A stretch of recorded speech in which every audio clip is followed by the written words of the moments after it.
कैसी है जनता?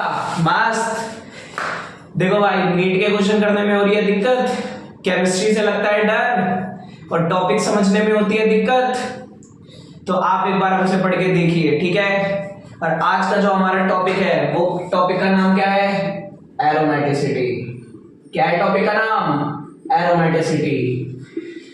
इसके क्वेश्चन नहीं होते बच्चों से, पेपर में भी आया था नीट के।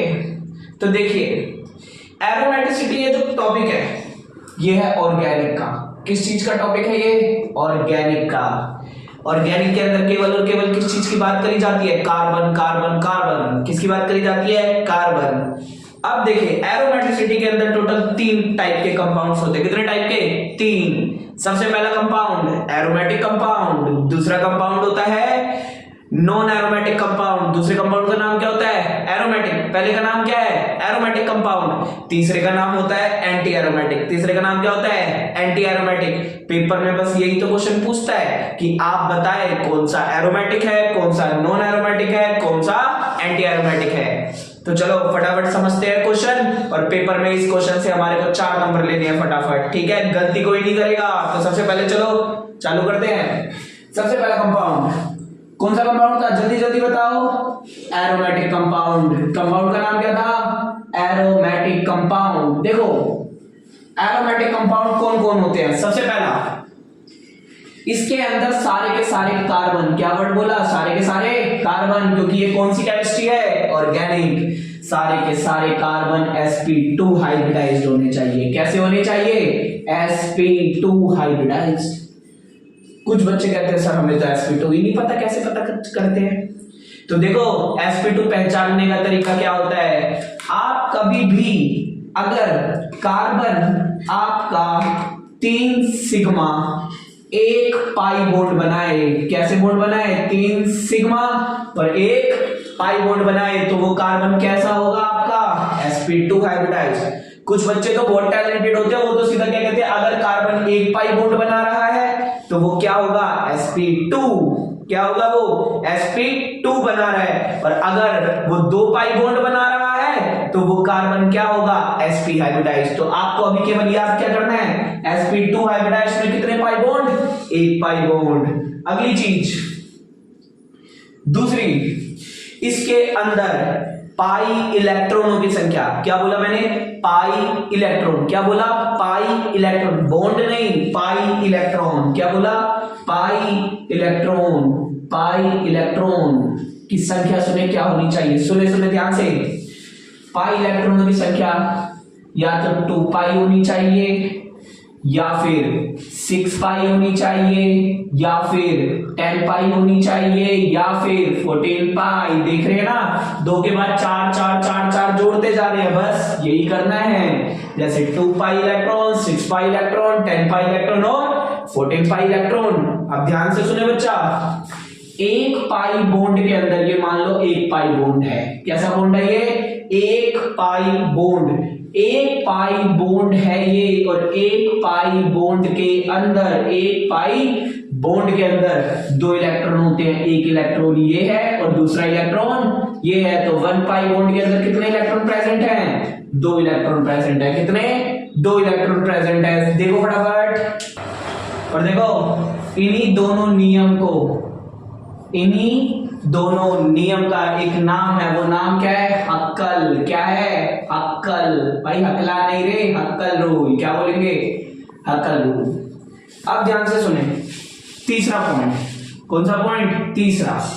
अगर किसी भी कंपाउंड में, क्या बोला? किसी भी कंपाउंड में, ऑर्गेनिक कंपाउंड बोलो यार, किसी भी ऑर्गेनिक कंपाउंड में अगर बेंजीन आ जाए, क्या आ जाए? बेंजीन आ जाए? नहीं भाई, बेंजीन बेटा, बेंजीन, बेंजीन नहीं।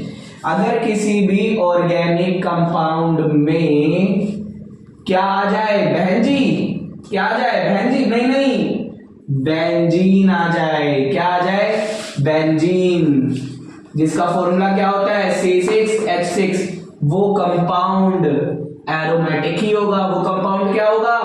एरोमेटिक। ये बात याद कर लो, इस बात को कोई काटेगा नहीं। क्या है? कुछ भी हो, बेंजीन आए तो कंपाउंड क्या है?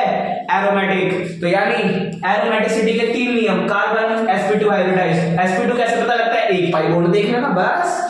पाई इलेक्ट्रॉन जानते ही हो, एक पाई बॉन्ड में कितने पाई इलेक्ट्रॉन होते हैं? 2 और संख्या 2 6 4 4 जोड़ के चलो जल्दी करो। 2 6 10 14।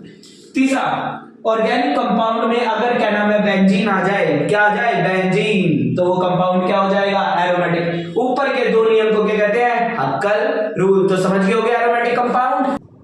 अगला कंपाउंड आपका एरोमेटिक तो हो चुका, अब अगला कंपाउंड देखो एंटी एरोमेटिक। कौन सा कंपाउंड है? Anti aromatic. ये भी बहुत सिंपल है, बहुत बहुत बहुत सिंपल। वही वाले नियम याद रखो। सबसे पहला, कार्बन कैसा होना चाहिए? sp2। कार्बन कैसा हाइब्रिडाइज्ड?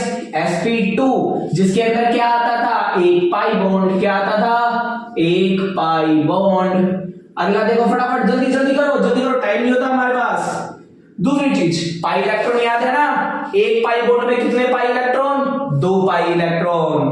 तो इधर देखें, जिसके पास भी 4 के पहाड़े के इलेक्ट्रॉन होंगे, देखो 4 पाई, 4 दूनी 8 पाई, 4 तिया 12 पाई, 4 चौके 16 पाई, ऐसे करके जितने भी इलेक्ट्रॉन पाए जाएंगे वो सारे कंपाउंड क्या होंगे? Anti aromatic. कैसे कंपाउंड होंगे? Anti aromatic. 4 पाई, 8 पाई, 12 पाई, 16 पाई इलेक्ट्रॉन। और दूसरा क्या है? कार्बन क्या होना चाहिए? sp2 hybridised. फटाफट देखो इधर,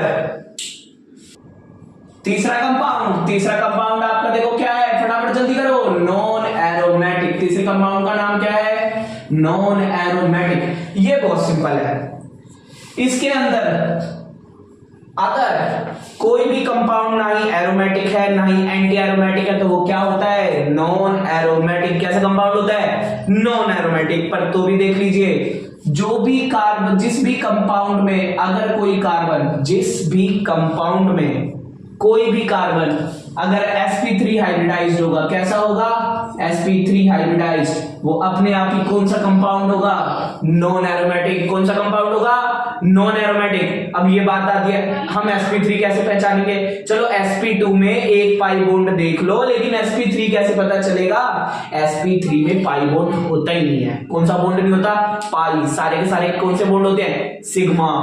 all are sigma bond, all are sigma bond, no pi bond. इस तरीके से बस पहचानना होता है आपको।